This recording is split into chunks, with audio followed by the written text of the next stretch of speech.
Innal hamdalillah nahmaduhu wa nasta'inuhu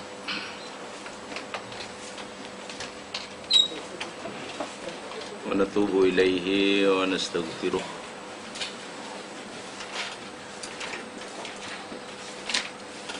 Na'udzu billahi min syururi anfusina min sayyiati a'malina.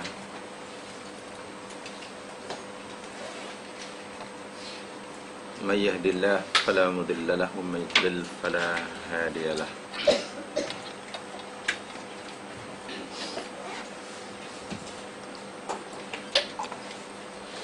Raditu billahi wa rabba bil islami dinah wa bi Muhammadin nabiyya wa rasulah. Rabbi shrah li sadri wa yassir li amri wa hlul 'uqdatam min lisani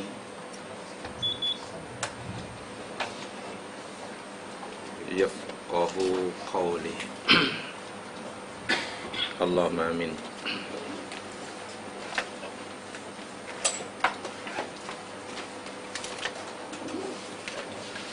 Ikhwani muslimin azzakumullah.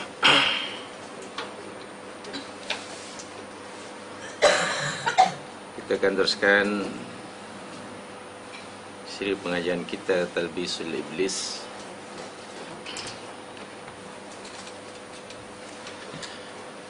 Dan pada siri pengenalan yang lalu kita telah sedikit sebanyak mengenal kepada pengarang buku ini, yakni buku yang hendak kita pelajari, Talbisul Iblis.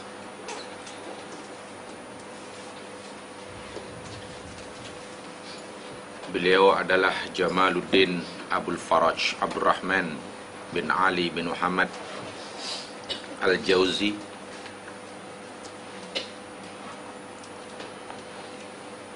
yang meninggal pada tahun 597 Hijriyah.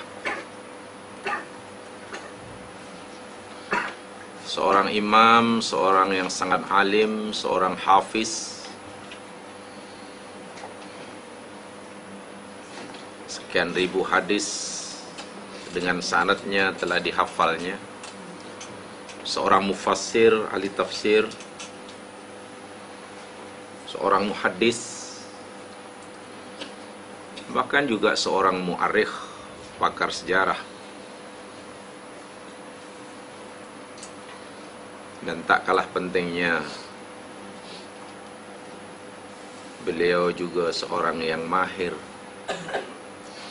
dalam masalah yang berkaitan dengan hati.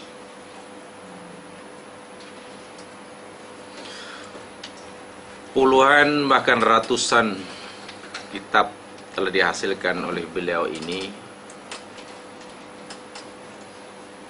dan juga sanjungan dan pengiktirafan daripada ulama-ulama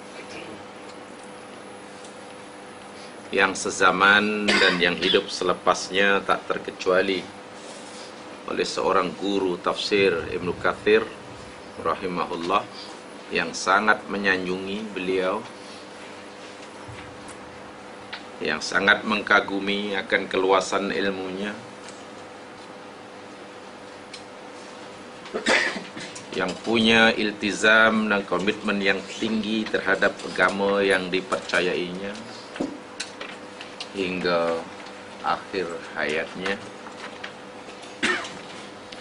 Satu di antara buku yang boleh dikatakan menarik jutaan umat Islam bermula pada buku ini beliau karang hingga kini dan mungkin hingga bila-bila, ialah buku yang kitab yang akan kita pelajari, yang beliau beri tajuk Talbisul Iblis, perangkap iblis.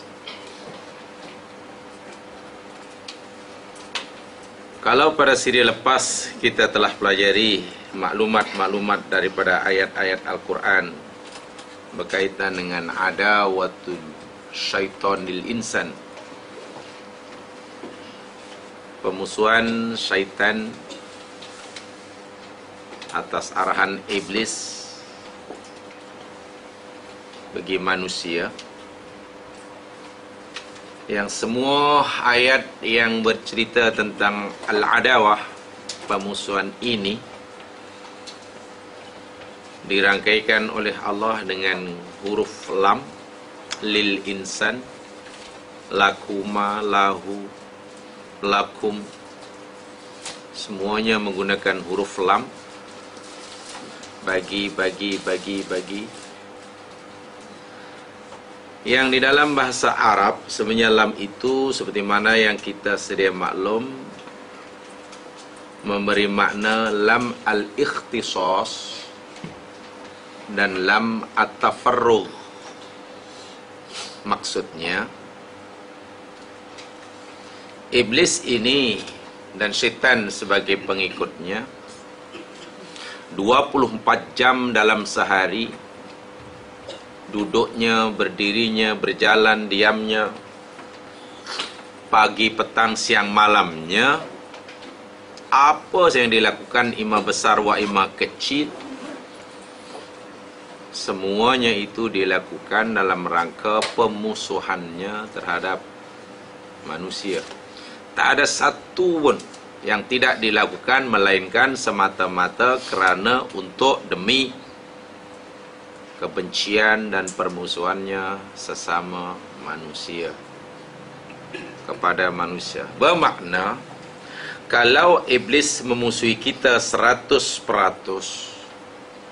sehingga tidak ada sesaat pun berlalu bagi masanya yang tidak dimanfaatkan untuk memusuhi kita, lalu apa sikap kita sebagai mangsanya?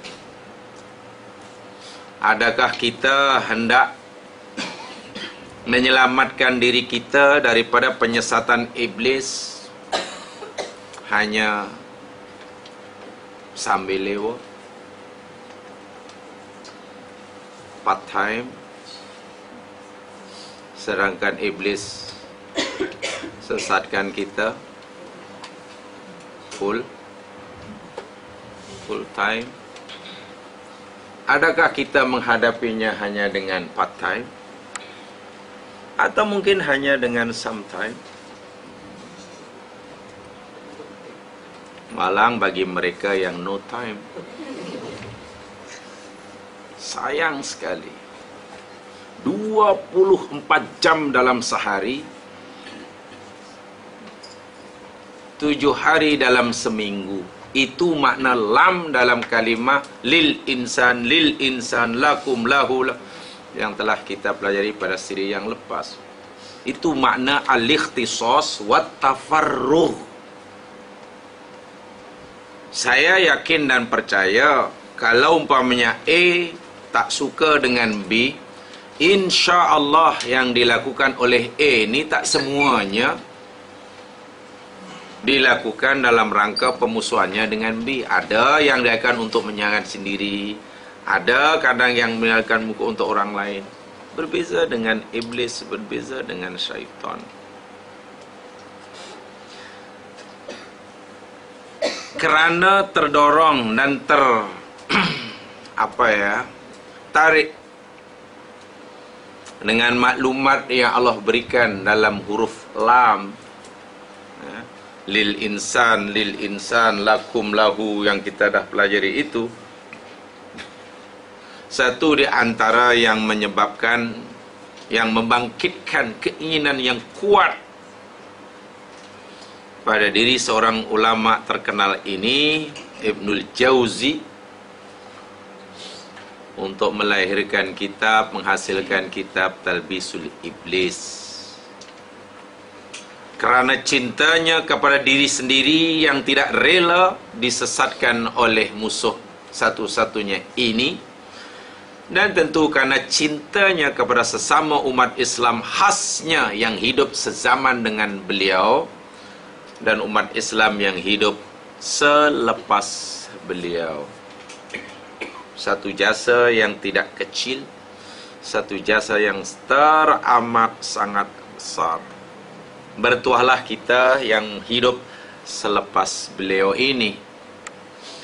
Kalau peninggalan yang sangat berharga ini kita abaikan begitu sahaja, tanpa sesaat pun, tanpa sedikit pun kita mengetahui apa sebenarnya yang dilakukan oleh iblis setiap saatnya bagi menjahanamkan kita sepanjang hayatnya, alangkah ruginya kita ya. Sedangkan apabila kita perhatikan apa yang ada dalam kitab ini nanti, yakni boleh dikatakan hampir 100%, yakni disahkan kepada maklumat, keterangan yang diberikan oleh yang empunya agama, Allah Subhanahu wa Ta'ala, dan yang membawanya, yakni kekasihnya Rasulullah sallallahu alaihi wasallam.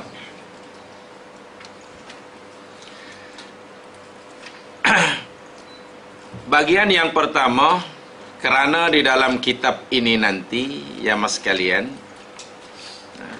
yakni dalam kitab Talbisul Iblis yang ada di hadapan kita, harap-harap yang belum ada ya supaya ada.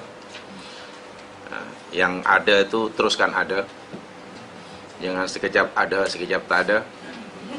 Kita tak nak jadi murid, jadi pelajar biskut, macam pelajar biskut, sekejap ada, sekejap tak ada. Beliau bahagi bukunya, kitabnya yang ada di hadapan kita ini. Kata beliau, waqad qassamtuhu 13 baban yang kashifu bimajmu'iha talbisahu wa yatabayyanu lil fatini bifahmiha tadlisahu famanin tahadha azmuhu lil amali biha dajja minhu iblisuhu wallahu muwaffiqi fima qasadtu wa mulhimi lis-shawabi fima aradtu. Aku akan bahagi kitab yang aku karang ini menjadi 13 bab, kata beliau, yang insya-Allah setiap babnya akan menguraikan, akan menjelaskan secara umum atau juga secara terperinci akan talbis yang dilakukan oleh iblis, musuh kita, sehingga orang yang mempunyai kecerdasan akal dan kemampuan berfikir, kejernihan jiwa, insyaallah akan dapat mengenal dengan pasti apakah sebenarnya talbis yang dilakukan oleh iblis kepadanya itu. Yang dengan demikian diharapkan akhirnya seorang tersebut terselamat sedikit demi sedikit. Hari ini iblis melakukan kerjanya, hari ini juga kita jadi mangsanya, hari ini juga kita sepatutnya selamat. Saat ini iblis terang menyerang kita, saat ini kita menjadi sasarannya, saat ini juga sepatutnya kita mesti selamat. Begitulah yang dimaukan oleh si pengarang kitab ini. Ada 13 bab semuanya, jadi mungkin cukup 13 hari khatam. Tidak banyak, hanya 13 bab. Bab yang pertama disusun sangat menarik, yakni fil amri bil luzumi bis sunnah, bil luzumi sunnah wal jamaah. Perintah agama supaya kita tetap berpegang teguh dengan sekuat tenaga akan ajaran yang diwariskan oleh Rasul kepada kita, sunnahnya, dan tetap memelihara perpaduan dan persatuan ahli sunnah wal jamaah. Bab yang kedua nanti akan diuraikan tentang zammul bid'ah wal mubtadi'in. Celaan dari cercaan serta kesesatan dan terperdayanya mereka yang suka mereka-reka bid'ah dan tercelanya perbuatan mengada-adakan bid'ah. Bagian ketiga nanti, yakni merupakan amaran keras, peringatan yang jelas akan penyesatan yang dilakukan oleh iblis dan tipu dayanya. At-tahzir min fitani iblis wa makayiduhu. Dan bagian keempat nanti bermulalah dengan jelas diberikan penjelasan secara terperinci tentang makna talbis wal ghurur. Apa itu definisi, apa itu pengertian talbis dan apa itu al-ghurur. Barulah beliau memulakan membongkar secara jelas dan terperinci talbis yang dilakukan oleh musuh kita dan musuh Allah ini. Bermula pada bab yang kelima nanti. Bermula dengan talbis dalam masalah akidah dan kepercayaan agama. Talbis fil aqaid wad diyanat. Dalam bab yang keenam nanti ada talbis alal ulama fi fununil ilmi. Talbis penyesatan yang dilakukan oleh iblis terhadap para cendekiawan. Kita panggil alim ulama.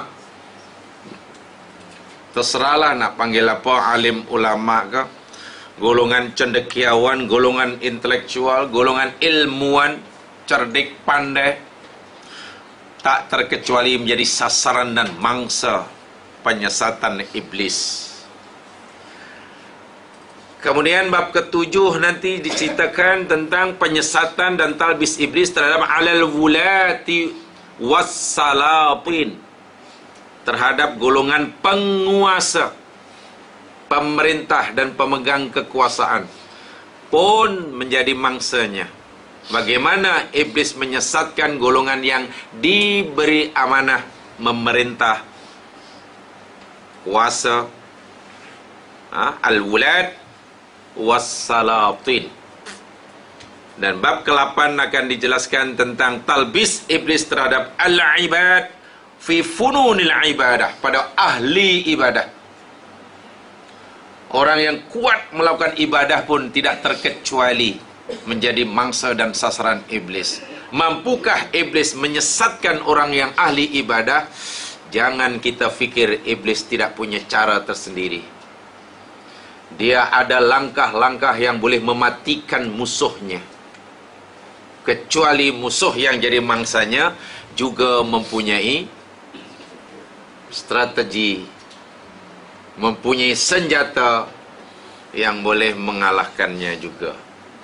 Yang kesembilan, yakni talbisu ala zuhad, orang yang zuhud atau yang dikenal sebagai zahid, yang hidupnya sentiasa menjadi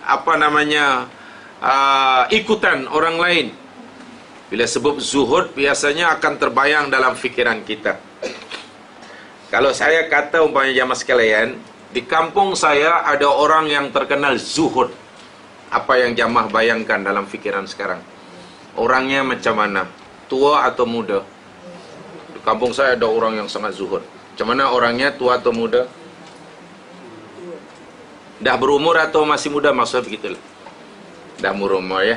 Agak-agak dia pakai jubah atau pakai baju batik? Pakai jubah. Agak-agak pakai serban atau pakai topi? Serban. Dia suka berjalan-jalan atau mungkin lebih banyak duduk di rumah? Ni zuhud, di kampung saya ada orang zuhud. Banyak duduk di rumah.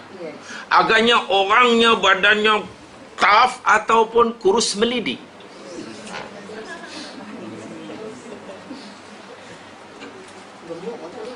gamaknya makanan dia tom yam campur ataupun buah tamar kering.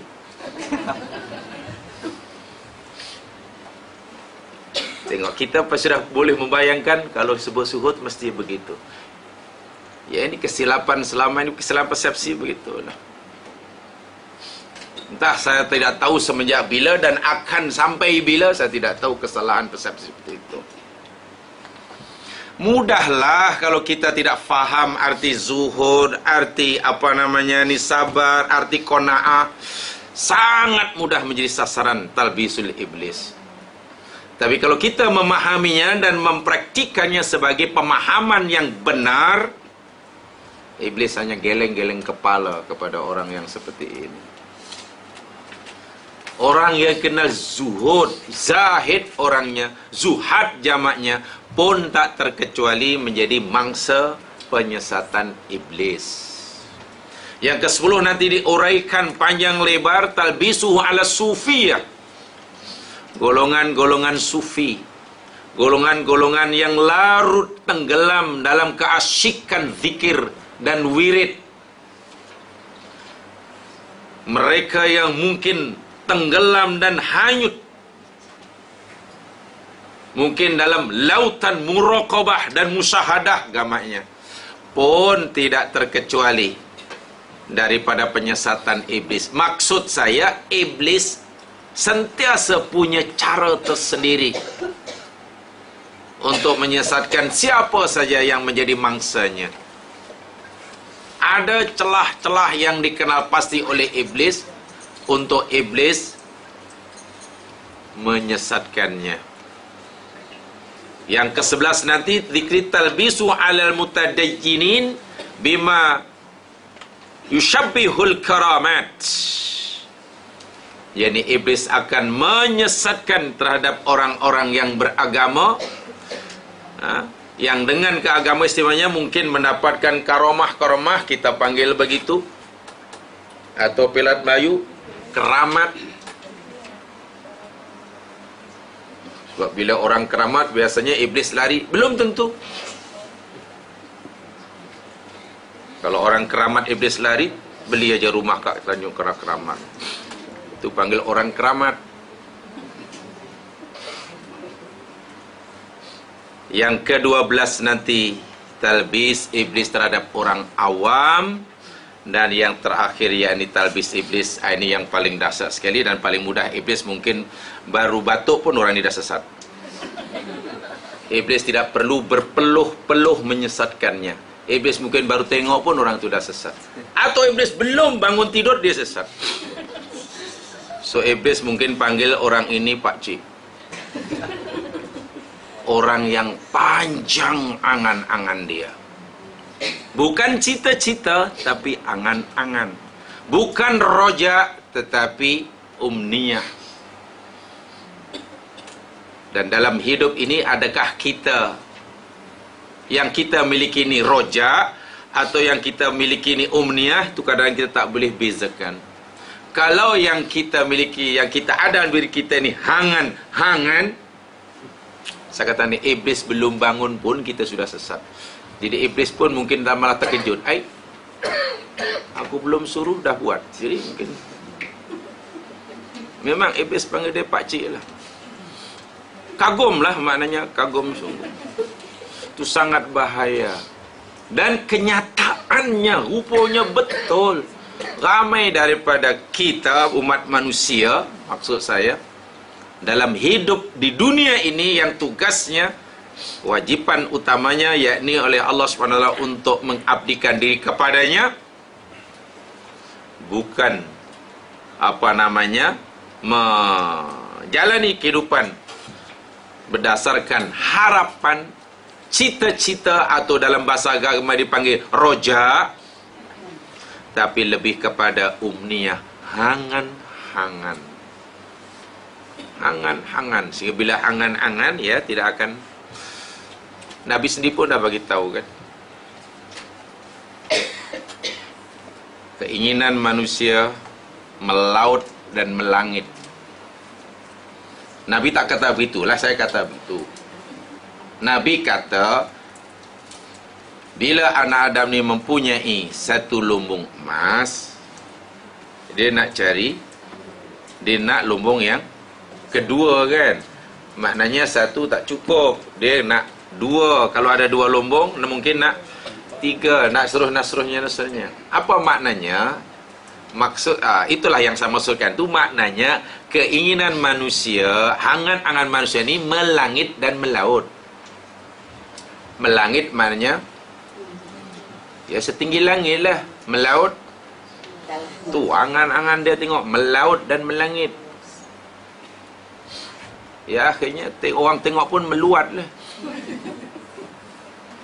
Orang tengok pun meluat.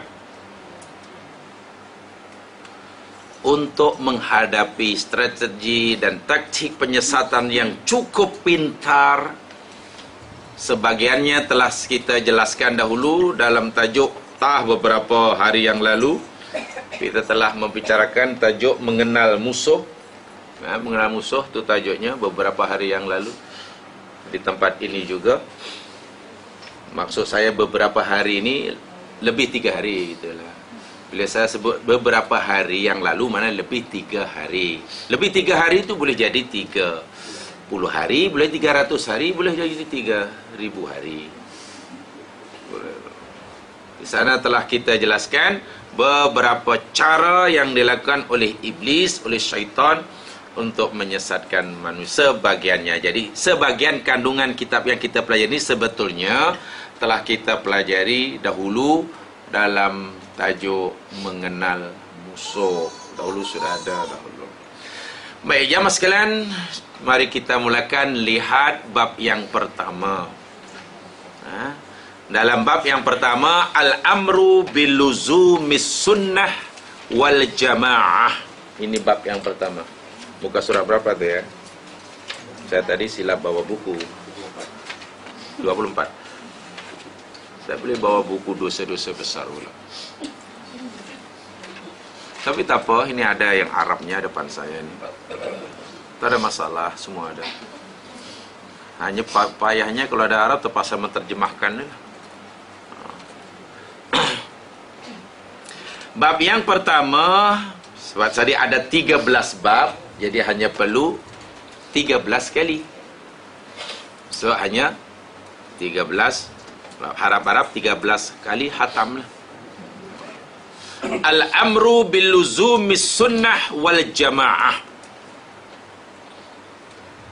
Dalam bab ini, si pengarang buku ini, Al-Alamah Ibnu Jauzi, belum coba menjelaskan talbis iblis secara detail, tetapi lebih memberikan nasihat kepada kita yang menjadi mangsanya, bagaimana cara menyelamatkan diri daripada penyesatan yang dilakukan oleh iblis itu, yakni al-amru biluzumis sunnah wal jamaah, berpegang teguh kepada ajaran ahli sunnah wal jamaah. Berpegang teguh kepada ajaran ahli sunnah wal jamaah. Man sarrahu ayaskuna bahbuhatal jannah falyaltazimil jamaah fa inna syaitana ma'al wahid wa huwa minasnaini ab'ad. Begitu hadis daripada Umar, Nabi bersabda, sesiapa yang suka, yang gembira, yang ingin mendapatkan tempat di taman syurga kelak, hendaklah ia punya iltizam yang kuat untuk terus berada pada jamaah, bersatu. Ni jamaah ni nanti yang saya akan jelaskan ni apa makna jamaah sebetulnya dalam kalimah Ahlussunnah wal Jamaah. Itu apa maksudnya? Saya akan jelaskan nanti. Fa inna syaitan, maka sesungguhnya syaitan ini ma'al wahid, dia suka sekali dan mudah mengalahkan al-wahid, yang seorang. Wa huwa minasnaini ab'ad, dan setan lebih jauh daripada 2 orang. Kepada seorang, setan lebih dekat. Pada 2 orang, setan jauh. Kepada 3 orang, lagi jauh. Kalau kepada kumpulan, lagi jauh. Sebab itu adalah dalam agama kita ajaran. Jadi kita tidak digalakkan, kalaupun tidak dilarang secara mutlak, suka menyendiri. Ini tak boleh. Suka duduk seorang diri, suka menyendiri. Kalau pergi sendiri, ini tak boleh. Mesti cari kawan. Orang yang suka duduk menyendiri, kemungkinan untuk syaitan, peluang bagi syaitan untuk mengganggu, untuk menyerangnya, mentalbiskannya sangat-sangat besar. Sangat-sangat besar untuk mentasbiskan seorang diri. Baik, sebelum kita pelajari hadis-hadis yang ada di dalam bab yang pertama ini, jamaah sekalian, elok terlebih dahulu kita pelajari tentang mafhum al-jamaah ataupun tentang maksud Nabi sallallahu alaihi wasallam. Kata beliau ini yang dipegang pada ahli sunnah wal jamaah, kenapa ia dinasihatkan. Baik. Tadi telah dinyatakan dari 13 bab nanti, kita nampak bahawa hampir tidak ada manusia, siapapun dia, apapun latar belakang dia, orang dahulu atau orang sekarang atau orang nanti, melainkan semuanya dapat disesatkan oleh iblis laknatullah. Maknanya iblis tidaklah rasa gerun, tidaklah rasa heran, tidaklah rasa takut untuk berhadapan kepada semua jenis Bani Adam. Nampaknya begitu daripada 13 bab yang insyaAllah akan kita pelajari tadi. Sungguh pun begitu, seperti mana yang saya katakan pada siri yang lepas, hanya satu sahaja yang iblis mengaku tidak dapat menyesatkannya. Hanya ada satu kumpulan manusia yang terselamat daripada talbisul iblis. Siapapun orangnya, selagi tidak termasuk yang satu ini, ia dapat disesatkan dan ia menjadi mangsa iblis laknatullah alaih. Yang satu itu yang saya sebutkan selalu, yakni orang-orang yang ikhlas. Begitu kata Allah di dalam surah Al-Hijr surah 15 ayat yang ke-40. Allah menyatakan, iblis buat pengakuan, illa ibadaka minhumul mukhlasin, kecuali hamba-hambamu ya Allah, daripada mereka ya Allah al-mukhlasin, yang ikhlas. Anda boleh menjadi orang pandai, bahkan disuruh, tapi kepandaian Anda belum menjadi jaminan bahawa iblis gagal menyesatkan Anda. Yang menjadi jaminan bukan kepintaran dan ilmu kita, tetapi yang menjadi jaminan terselamatnya kita daripada talbis iblis ialah keikhlasan kita dengan ilmu kita. Kita boleh saja jadi orang yang kuat beribadah, bahkan disuruh rajinlah beribadah, itu suruhan agama. Tetapi ingat, ibadah sebanyak manapun yang kita lakukan siang, malam, pagi, petang,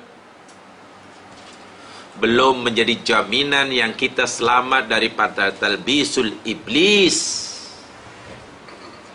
Melainkan kecuali dalam ibadah yang banyak kita lakukan itu, kita letak padanya nilai keikhlasan. Kita boleh menjadi pemimpin, kita boleh menjadi zuhud, kita boleh jadi, kita boleh segala-galanya lah, silakan. Tapi jangan lupa, karena ini sahaja senjata yang Allah bekalkan kepada kita, al-mukhlasin, ikhlas. Itu yang kita dah tahu benar dan wajib diyakini dan wajib diamalkan dalam apa saya tindakan, semata-mata lillah, lillah, lillah, lillah.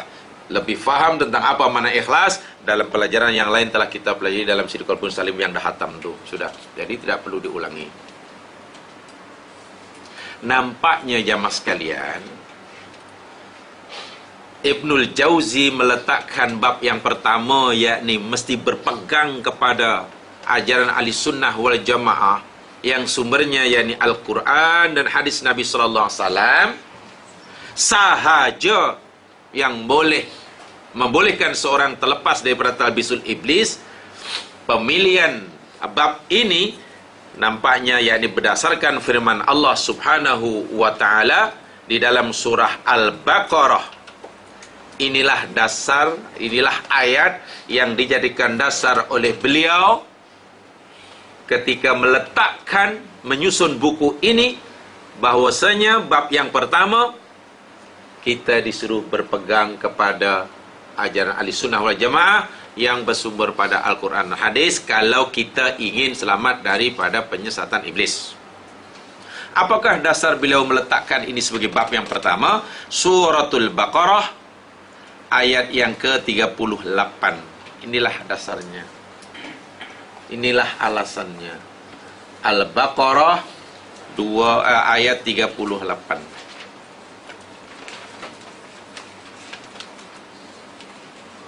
Kalau dalam buku tidak ada, tolong dimasukkan. Ini penting. Jadi nampaknya beliau menyusun kitab ini, ya, mengikutilah kisah-kisah pemusuhan iblis dan anak cucu Adam daripada awal mula dahulu lagi. Di dalam ayat yang ke-38 surah Al-Baqarah, Allah Subhanahu wa taala berfirman, A'udzubillahi minasyaitonir rajim. Qul nahbitu minha jami'a. Kami berfirman, kata Allah, ihbitu, turunlah kamu, minha, daripadanya, nya surga, jami'an, semuanya. Iblis, Adam, pasangan dia disuruh turun dari surga kerana masing-masing tiga hamba Allah ini melakukan kesalahan yang membolehkan mereka mendapat hukuman. Sungguh pun kesalahan yang mereka lakukan, yang mereka tidak lakukan ini berbeza. Dia punya taraf, dia punya tingkatan. Tetapi di sini mereka dihukum pertama sekali, yakni suruh turun daripada, tidak lagi layak tinggal di surga. Khas bagi Adam dan zuriatnya. Diingatkan oleh Allah Subhanahu wa taala karena iblis telah mengisytiharkan perang kepada anak cucu Adam, maka anak cucu Adam pun diberi bekalanlah senjata bagi melindungi dirinya. Fa imma ya'tiyannakum minni hudan, maka jika benar-benar nanti datang kepada kamu wahai Adam, datang daripada aku petunjuk.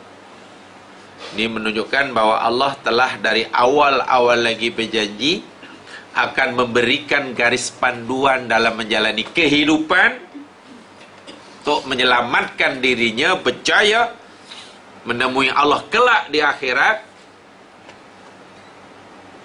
Pada masa yang sama berjaya mengalahkan musuhnya. Ini janji Allah. Nanti aku akan bagi kamu petunjuk. Faman tabi'a hudaya, dan siapa sahaja yang mengikuti petunjukku, fala khaufun alaihim walahum yahzanun, maka tiadalah khaufun, ketakutan, alaihim, ke atas mereka, walahum yahzanun, dan mereka tiada sukacita. Ayat ini dari awal-awal lagi, belum pun jamaah sekalian Adam memulakan kehidupan di muka bumi, kita jauh sekali Allah dah ingatkan, hanya dengan berpegang kepada petunjuk Allah sahajalah. Iblis laknatullah alaih dengan segala kepintaran yang dimilikinya, dengan segala kelebihan yang Allah anugerahkan kepadanya, pasti gagal menyesatkan anak cucu Adam ini. Inilah bab yang pertama yang akan diulas, dijelas oleh si pengarang kitab ini, Ibnul Jauzi. Ibnul Jauzi nama dia. Lalu apa makna jamaah? Yang kita disuruh berpegang kepada as-sunnah dan juga al-jamaah. Ya mas sekalian, berpegang kepada as-sunnah mungkin dijelaskan di dalam hadis-hadis yang dinyatakan di dalam hadis Rasul sallallahu alaihi wasallam. Baik, yang pertama saya bacakan ini yang dimaksud pegang kepada as-sunnah. Hadisnya telah disebutkan oleh dicantumkan dalam buku ini. Di bawah sekali itu mungkin hadis yang keberapa tu ya.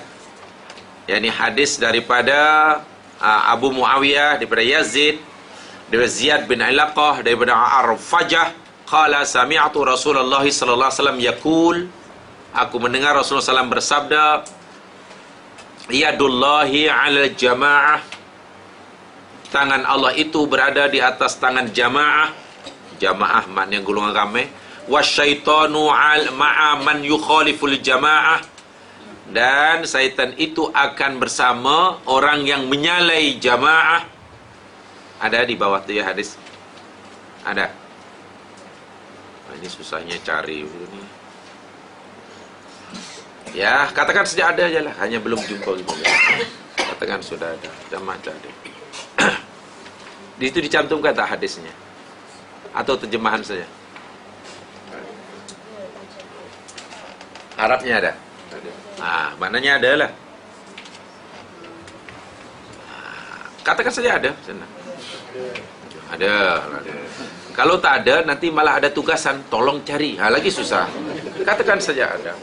Jadi elok jawab ada. Jadi kalau tak ada, tolong cari. Lagi susah. Elok jawab ada. Kalau jawab ada, arahan tak ada. Arahnya singkat aja, tolong bacakan. Kalau dah ada, tolong bacakan. Oh tidak ada, cari. Jadi terserah pilih yang mana. Rasul sallallahu alaihi wasallam dalam hadis yang popular jamaah sekalian, hadis yang berkaitan dengan arahan baginda supaya kita berpegang kepada sunnah dan ajarannya. Hadis ini sangat popular sekali, hadis sahih.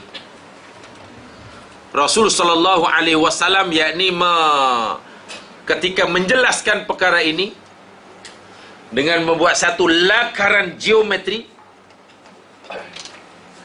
Nabi buat garisan lurus gitu kan. Hatta Rasul sallallahu alaihi wasallam hattan biyadih. Nabi buat garisan lurus. Ada hadisnya di bawah tuh. Ada ya. Nabi buat garisan, ada. Selepas buat garisan dengan tangannya baginda yang besar, garisan yang besar yang lebar, Nabi kata, hadza sabilullahil mustaqim. Hadza sabilullahi mustaqimah. Ini adalah jalan Allah yang lurus. Ini jalan yang lurus ni, lurus. Nabi buat garisan yang lurus.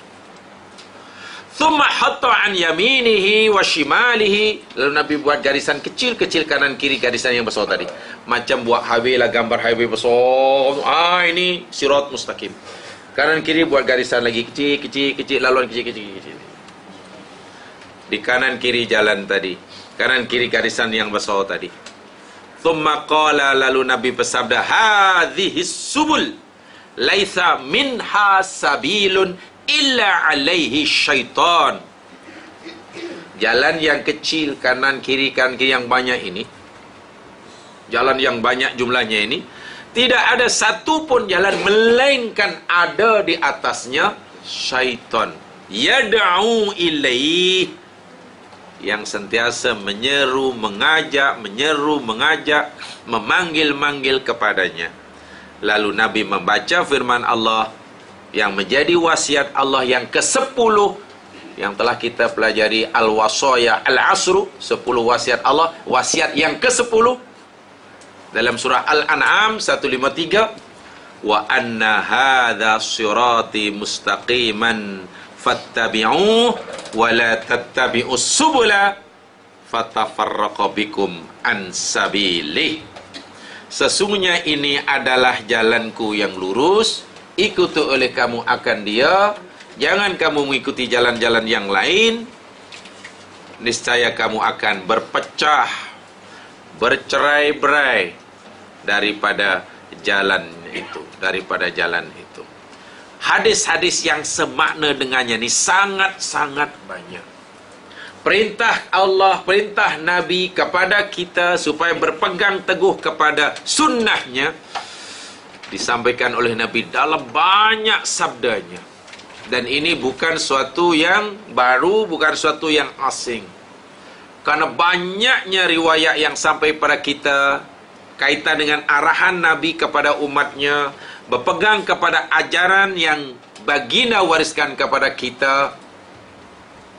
Jadi bukan satu lagi, boleh dikatakan ianya ma'lumun bid-darurah, ma'lumun minad-din, ma'lumun bid-darurati minad-din.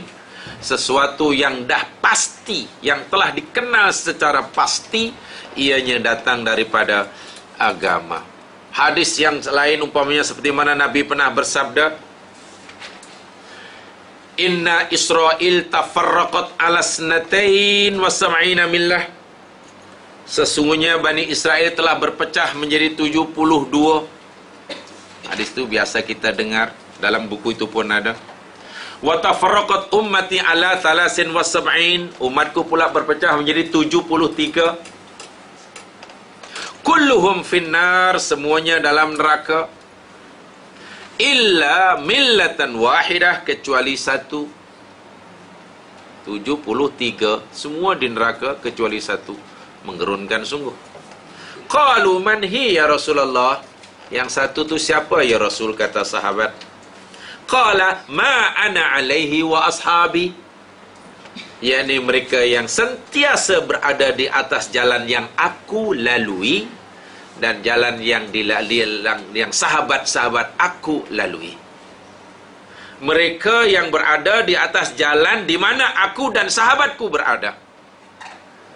Ini maksud luzum bis sunnah, berpegang kepada sunnah Nabi. Sunnah Nabi masih bersifat umum mungkin.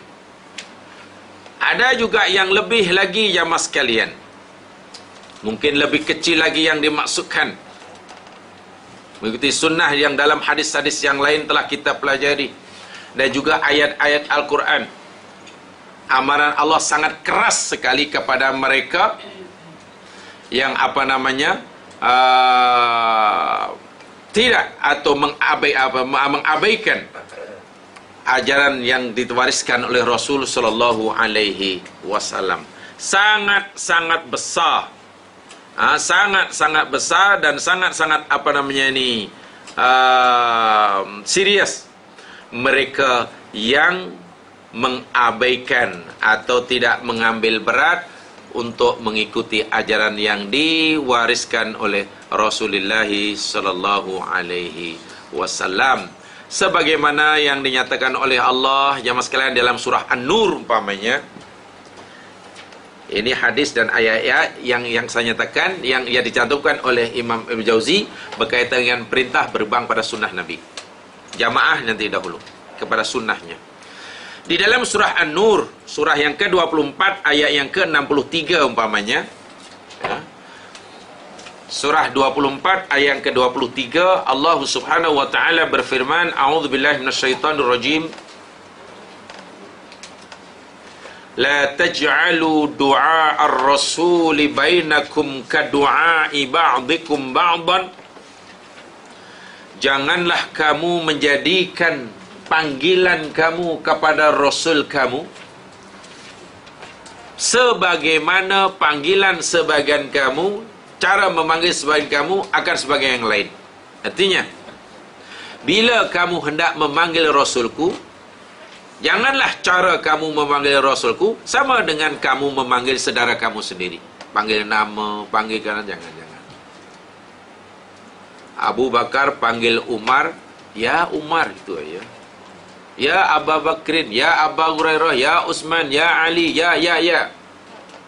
Allah kata, bila kamu nak panggil Rasulku, janganlah macam tu. Kamu mesti panggil gelaran dia. Jangan panggil ya Muhammad, Ya Ibna Abdillah. Jangan. Jangan panggil ya Aba Fatimah. Tak boleh. Siapa pun.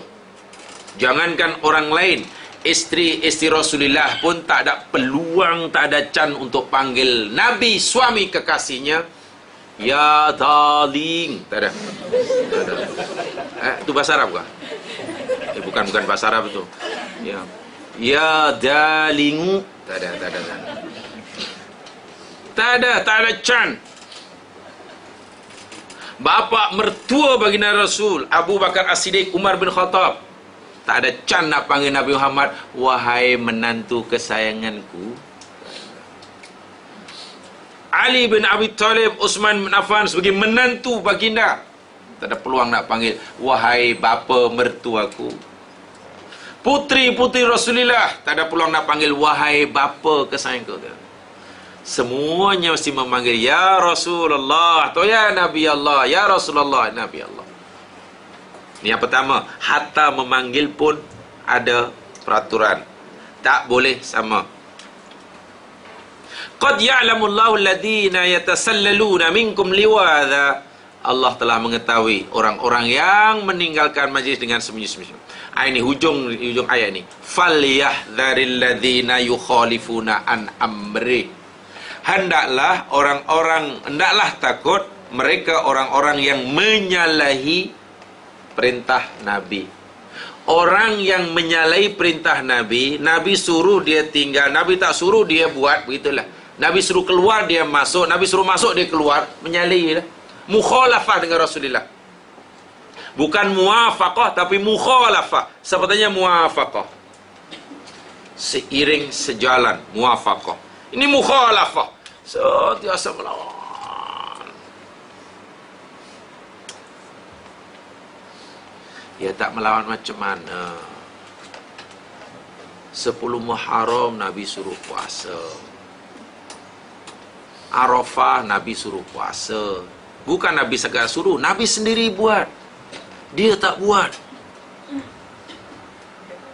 Tetapi 1 Januari dia puasa. Nabi tak suruh. Kenapa 1 Januari puasa? Tahun baharu katanya. Sempena tahun baharu. Bukan baru, baharu. Yang Nabi tak suruh puasa, yang Nabi suruh tak buat. Mukhalafah.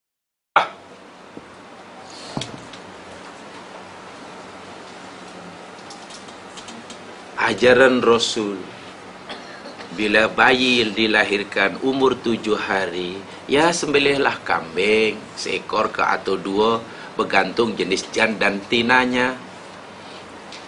Kalau jan 2, kalau tina 1. Bila yang lahir tadi jan 2, kalau yang lahir tina 1. Tengoklah jan atau tina. Jantina. Jantina tu jan atau tina. Kan? Bagi nama, botakkan kepala dia. Itu amrur Nabi. Nabi kata, itulah suruhan Nabiku dan itulah syariat aku, kata Allah. Itu syariat aku sampaikan pada Nabi aku, supaya dia sampaikan kepada kamu sekalian. Itu yang kamu buat. Masak, sedap-sedap, panggil orang makan. Tak semestinya orang jauh, orang dekat pun boleh makan. Bahkan keluarga sendiri pun kalau habis seekor kambing katakanlah, ya tak cukup. Kalau adik-beradik ada 13 dan semua dah bercucu, adik-beradik 13 semua pula dah bercucu, campur menantu, campur, seekor kambing mana cukup. Silakan, itu saya yang disuruh. Yang ini tak dibuat. Kalau alasannya apa? Yalah 7 hari ni belum ni lah, mak dia belum habis pantang, nanti tak boleh makan. Tunggu dulu lah. Tunggu. Yalah kalau mampu, masa itu tak mampu. Tak mampu apa ke benda seekor kambing. Sekali dah 1 tahun budak itu, wah, buat pesta besar-besaran. Dipanggil Aidul Milad, hari ulang tahun kelahiran yang pertama. Wah, punya birthday party. lebih mahal biayanya daripada seekor kambing. Yang dia kata susah seekor kambing. Yalah, kalau mampu tak mampu. Seekor kambing tak mampu, menyewa 3 hari 3 malam restoran berputar Menara KLCC mampu. Disewanya tu restoran berputar di KL Tower 3 hari 3 malam untuk pesta hari kelahiran yang pertama. Apa dia ingat itu disuruh? Di mana nilai kita sebagai umat Nabi? Bukankah dari awal-awal lagi kita sebenarnya telah menghilangkan pendinding diri daripada ganggu syaitan? Jadi jika orang itu disihir oleh syaitan, jangan marahkan sesiapa, marahkan diri sendiri. Nabi kata, Allah kata, kamu mesti dindingi diri kamu, ikuti petunjuk aku. Hendaklah orang yang menyalahi perintah Nabiku, amri itu perintah Nabi lah. Apa ya, hendaklah mereka takut. Takut apa? Antusibahum fitnah. Takut jangan-jangan mereka ini akan ditimpa oleh fitnah. Fitnah di sini maksudnya kesesatan. Kalau tidak kesesatan di dunia atau musibah di dunia, au yusibahum adzabun alim. Mungkin orang ini terlepas daripada musibah duniawi, tetapi tidak akan terlepas daripada azab yang pedih di akhirat. Saya fikir ayat ini paling tegas sekali di antara sekian ayat dan juga hadis-hadis Rasul sallallahu alaihi wasallam yang menyuruh kita berpegang teguh kepada ajaran Rasul. Kalau hadis yang dibacakan tadi, Nabi hanya kata kamu mesti berpegang, kalau tidak nanti setan akan ikut kamu. Ini lebih kuat. Kalau kamu menyalahi, kata Allah, kalau kamu menyalahi perintah dan arahan Nabiku, ingat, berwaspadalah kamu. Awas, berwaspadalah kamu. Akan berlaku menimpa kamu 2 kemungkinan. Salah satu daripada keduanya, atau mungkin kedua-duanya sekali. Menimpa kamu fitnah di dunia. Fitnah boleh jadi bencana, fitnah boleh jadi kesesatan. Memang orang tak ikut Nabi sesat. Kalau di dunia belum dapat hukuman daripada Allah, bukan maknanya Allah ihmal, tapi Allah hanya imhal. Allah bukan mengabaikan, meniadakan balasan, tapi Allah hanya menangguhkan. Dan akhirnya dia tidak terlepas daripada azab yang sangat pedih di akhirat. Ini perlu ini yang dimaksud al-luzum bis sunnah. Pegang kepada sunnah. Yang Nabi suruh buatlah. Ya suruh 7 hari, 7 hari lah, tak payahlah banyak alasan. Alasannya apa tak? Kalau 7 hari tak boleh akikah, yalah rasanya susah tu Ustaz, mak dia tu belum sihat. Ini bukan nak akikahkan mak dia, nak kan bayi pun. Yalah tapi mak dia tu nak makan. Alah, nak makan, nak daging itu, ya nantilah kalau dah suruh makan, belilah 2 ekor kambing suruh habiskan. Yalah kasihan nanti kawan datang dia masih duduk hari itu, nanti tak boleh sambut. Yang datang pun tak kecil hati. Jadi alasannya bagi saya alasan tu terlalu dipaksakan. Dia kata mak dia belum sembuh. Bukan nak akikahkan mak dia. Tapi inilah Ustaz, susahlah kalau 7 hari. Pasal memang rancang 7 hari, tapi masalah nenek pula tak boleh balik. Apa nenek lagi tak boleh akikahkan, dah pula kena nenek.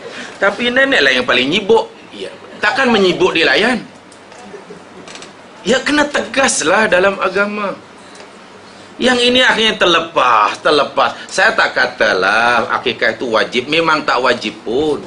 Tapi bayangkan ya, subhanallah, hadis yang sangat banyak hadis kita akikah.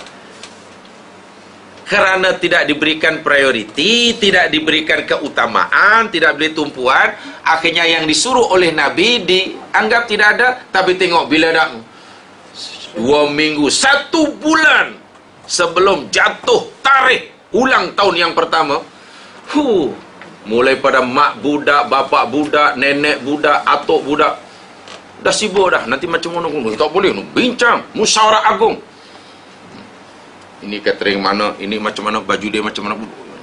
Apa kena mengena? Apa dia disuruh untuk buat ulang tahun perkahwinan? Apa ulang tahun kelahiran? Tak ada pun. Sekali tu je lah buatnya.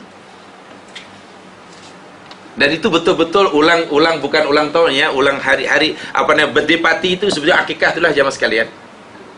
Birthday party dia akikah kan. Mana ada yang lain lagi? Bukan setahun sekali rupa-rupanya ya, namanya aja birthday. Birthday ke birthday? Birthday. Oh, birthday. Birthday maknanya hari lahir ya. Oh, bukan tahun lahir. Kenapa tunggu 1 tahun?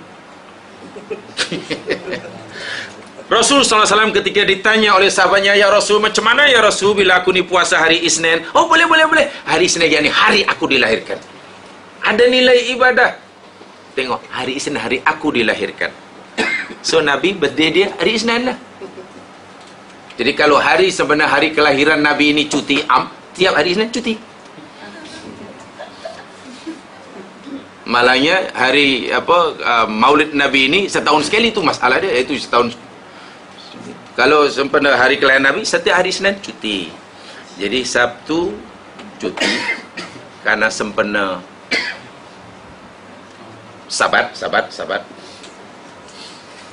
tu Yahudi. Hari Ahad cuti karena sempena saudara kita Kristian. Walaupun hari Ahad bukan hari suci bagi Kristian, itu Kristian tu di situ tak betul itu. Tidak ada hari Ahad sebagai hari suci bagi agama Kristian, tidak ada dalam kitab mereka. Yang ada hari Sabtu. Tak dari mana asalnya hari Ahad bagi mereka pening.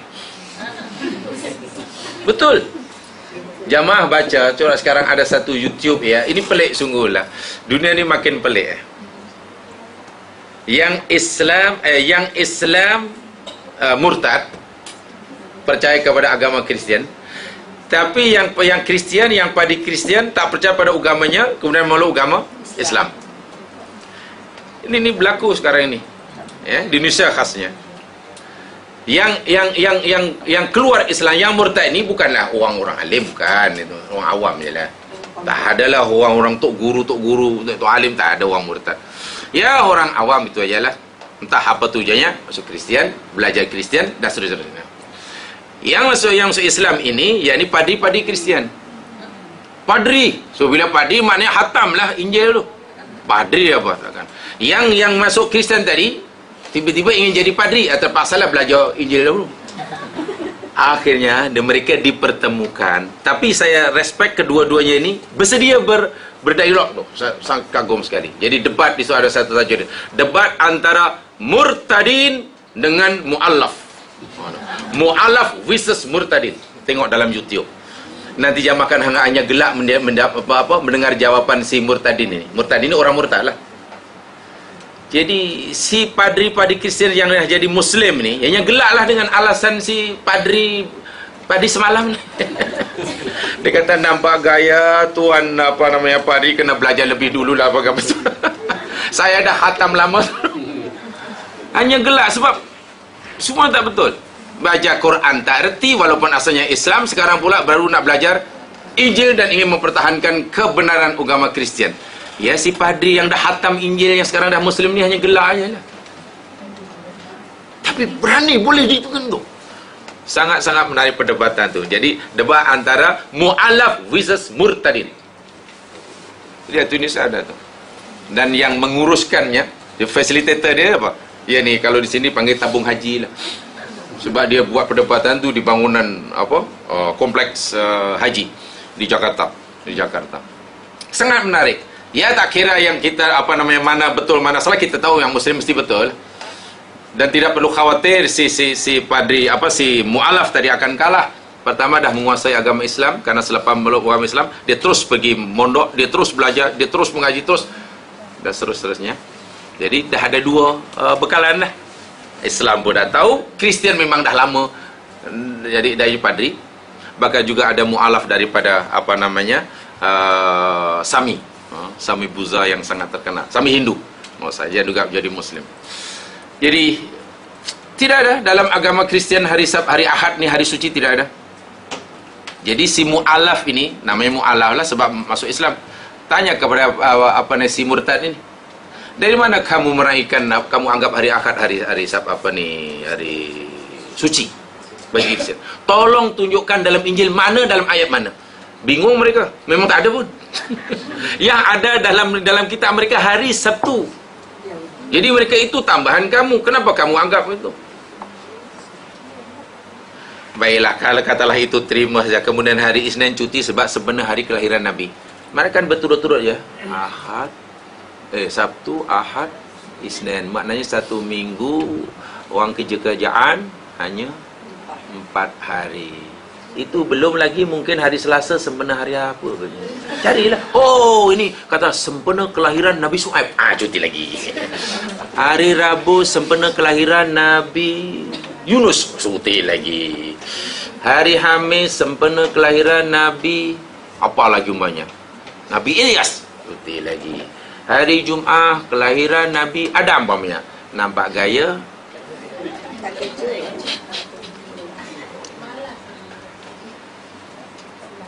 Tolonglah jangan benda yang Nabi langsung tak sentuh kita seorang keramatkan, tapi hari yang Nabi tolong dimuliakan kita kagak macam.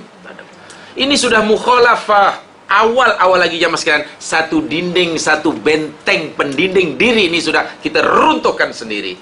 Jadi iblis mulai senyum. Bagus. Ini daripada awal lagi dah begitu dah. Percayalah.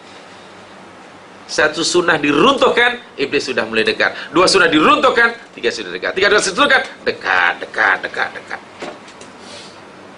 Sebab kaitannya dengan talbisul iblis, jadi saya katakan dengan iblis lah. Dengan kaitan dengan terima atau tidak amalan itu, dan itu cerita yang lain. Kaitan dengan akidah itu cerita yang lain. Bayangkan, sangat-sangat bahaya. Dan saya nyatakan tadi, di antara peringatan yang paling keras bagi saya lah, yakni ayat inilah. Peringatan yang paling keras, amaran yang paling tegas, supaya umat Islam ini berpegang pada sunnah ajaran Nabi. Ayat inilah. Hendaklah takut, hendaklah khawatir mereka yang ada keinginan untuk mukhalafah. Sebab bila perkara itu datang daripada Nabi ni, ramai sangat orang mempertikaikannya. Termasuk orang Islam pun banyak tanya kalau datang daripada Islam. Tapi kalau datang bukan daripada Islam, dia tak tanya. Dia tak pertikai. Dia apa? Patuhlah. Sebagai contohlah umpamanya, ada ke polis trafik yang protes tak puas hati ketika disuruh jaga di simpang 4, jaga lalu lintas, dan suruh berpakaian pakaian resmi lah, uniform dia tu. Adakah yang polis rasa susah lah ini, saya tak sesuai langsung pakai macam ni, boot ni panas macam ni? Ada polis trafik protes? Tak ada kan? Kenapa dia dipatuh dan disuruh pakai macam tu? Kalau awak sebagai polis trafik, ni uniform dia. Panas ke tak panas, ini pakaian kamu. Kerana awak seorang pegawai kerajaan di sini ini uniform kamu. Panas tak panas, patuh ni. Anda seorang bos, ini sepatutnya bila pergi office. Anda seorang ini, Anda seorang ni, tak ada pun yang merasa dirinya dikurangi kebebasannya untuk berpakaian. Semuanya selesa. Kenapa mereka masih tak protes semuanya? Nak pakaian pun kena tu, tak boleh ke kita suka hati? Tiba-tiba polis trafik saja ni, aneh pakai ni, tak apa, aku pakai balik aja. Pagi-pagi di simpang 4 pakai balik gini. Pagi tarik sambil lah tuala campur ini. So belum mandi dulu sini. Tapi polis trafik, ada orang percaya itu polis trafik? Atau entah-entah? Ya mungkin kalau orang tak serius kita berkata, baik sungguh ya orang ini belum sempat mandi dah rajin kerja. Atau saja bos company yang subhanallah, company yang besar bos dia pergi kan saja pergi pakai kapal ikat lama pakai t-shirt. Mesti orang kenapa tidak protes diatur masalah pakaian yang ini? Hatta pakaian pun menyeksakan, sangat seksa. Tengok Allah siksanya pakaian dia. Tapi bila Islam yang mengatur pakaian penampilannya, dia macam-macam alasan dia. Macam ni susah. Kenapa bila Islam yang suruh asyik diprotes saja? Inilah kejayaan iblis. Dalam pakaian, dalam bertindak, dalam bekerja, apa je yang Islam suruh, mesti kita ingin protes, ingin protes. Tapi kalau manusia buat peraturan seketat apapun, ya akhirnya terima je lah itu peraturan, terima je lah. Ada simpang 4, traffic light sedang merah, kita berhenti, tak ada kanan kiri nanti ada berhenti, maklum kena merah apa? Merah tu berhenti. Kebetulan pula depan ada polis. Cepat. Syuk. Karepot atas. Nak menunjukkan dia pemandu yang berhimah.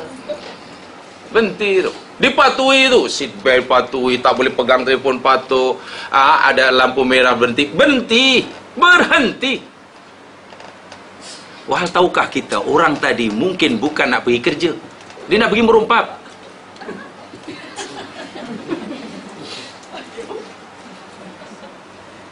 Atau mungkin nak pergi maksiat. Tengok, dia nak pergi maksiat. Maksiat itu melanggar larangan Allah. Traffic light itu peraturan manusia. Patuh tu, tak berani nak langgar. Tak pelik macam mana orang macam ni. Saya tak kata peraturan manusia suruh langgar, bukan. Tapi kalau peraturan manusia pun kita merasa wajib dan perlu mematuhi, apatah lagi peraturan Allah yang dibawa oleh nabinya. Kalau melanggar peraturan manusia pun, jamaah sekalian, boleh sengsara, boleh susah hidupnya. Hanya ialah mungkin orang takut ni pasal kesan buruk melanggar peraturan manusia ni. Kesan buruk dia cepat. Masa itu buat salah, masa itu mungkin merasakan kesannya. Melanggar peraturan Allah dan oleh Nabi ni lambat. Yang kadang-kadang tak nampak pun. Sebab Allah ni masih memberi ruang untuk taubat. Mungkin itulah yang buat orang tak sedar. Tapi dia lupa.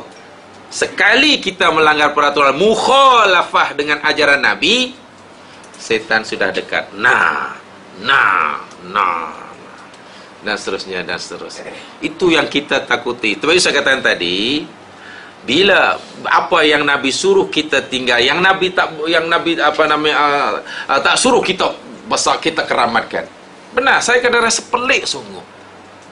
Hari akikah itu sebenarnya hari keramat bagi orang Islam. Bacalah dalam madhab manapun, kitab manapun, kan semuanya menggalakkannya, menyuruhnya. Itu hari keramat lah tu. Tapi biasanya kurang dikeramatkan oleh kebanyakan orang. Yang dikeramatkan yang tu hari lahir tu lah. Seolah hari keramat sungguh. Daripada tahun pertama hingga tahun yang ke-91 tu. Yang keturunan surat tu pun lagi keramat. Sebab dia kata, ini kena buat yang besar-besaran. Manalah tahu tahun depan tak sempat. Dia tahu dia. Dia buat yang paling besar. Kita buat besar-besar ni tu. Sebab ni, yang last tu ni. Sebab tahun depan nampak gaya tu ni tak sempat. Jadi kita elok buat di luar negeri. Apa ke benda lah. Berapa banyak rezeki Allah yang dimubazirkan. Dan nanti dalam bab belanja nanti juga bab dalam apa nanti, dalam bab yang keberapa nanti diceritakan talbis iblis dalam infak. Jadi semuanya sudah seolah-olah kita ni jamaah sekalian, bila dah semua ajaran Nabi kita langgar ya.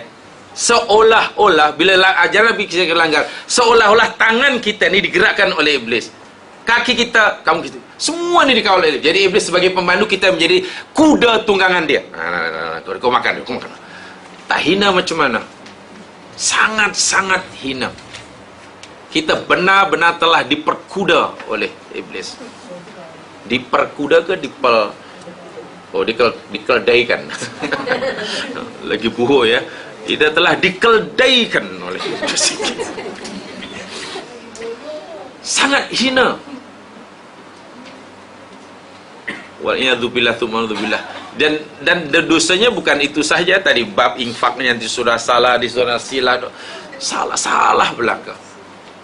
Memang sangat-sangat baik. Sebab saya kata tadi di awal seri pengenalan dahulu, lam di dalam kalimah al-insan yang Allah nyatakan itu nama ikhtisas wa tafarruq.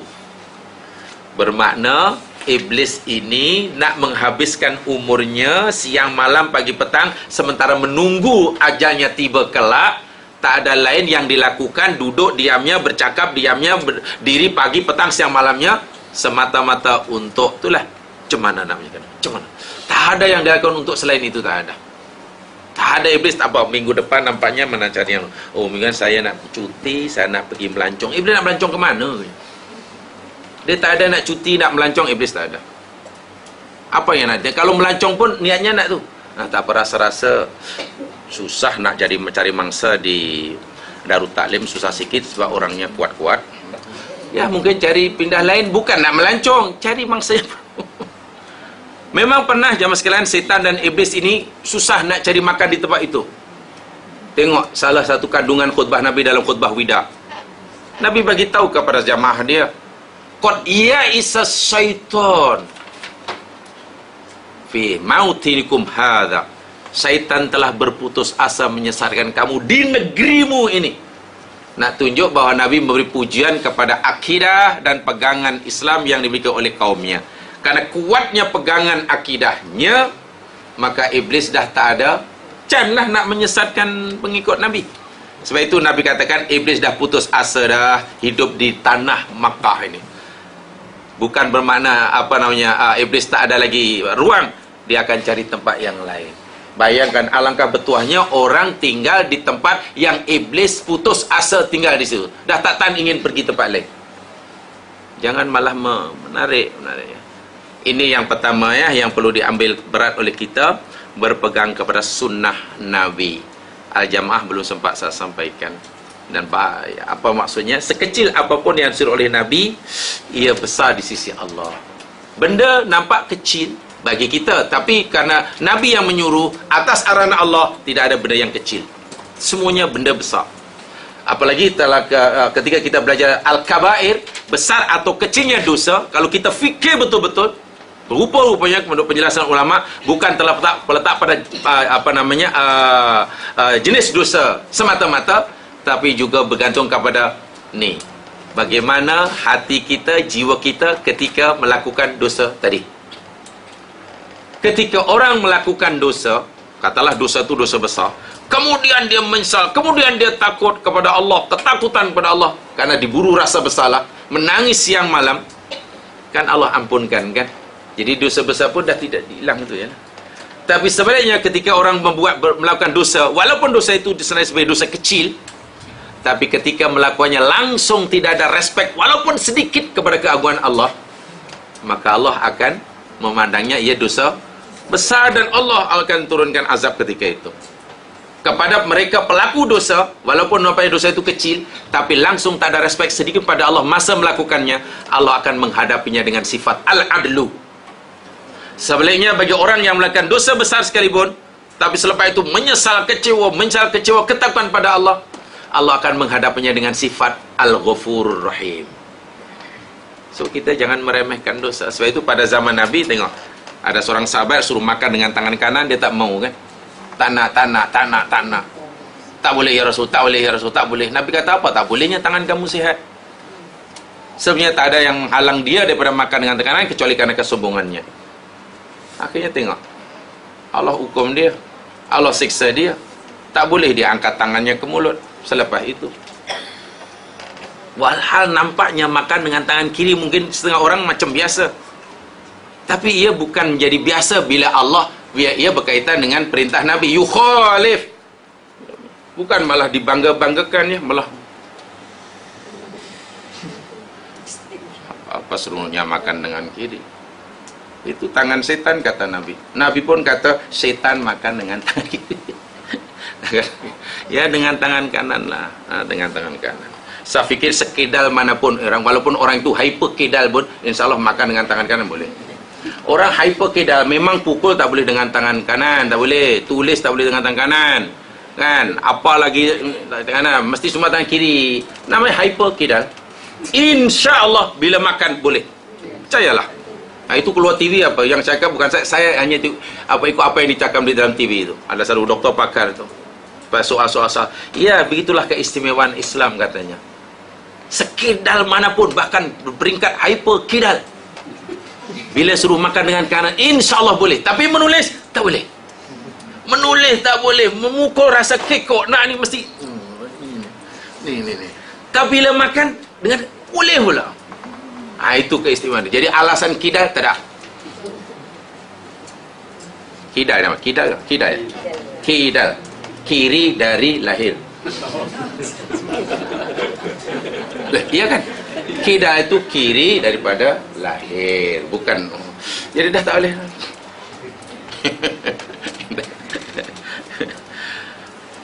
Jadi kalau kadal, kanan daripada lahir.